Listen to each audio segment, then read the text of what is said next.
transmitting on 963 kHz on the medium wave from listeners in the state of Kuwait and the Arabian Gulf area. Our local listeners can also receive our transmission in 93.3 MHz on the FM band.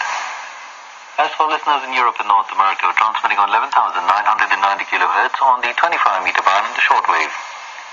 Stay tuned now with Radio Kuwait for the news follows shortly.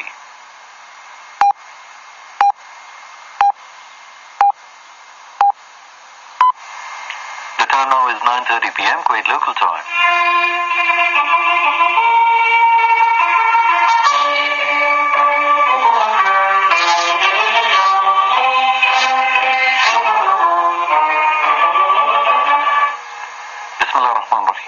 The news from Radio Kuwait. First, the headlines.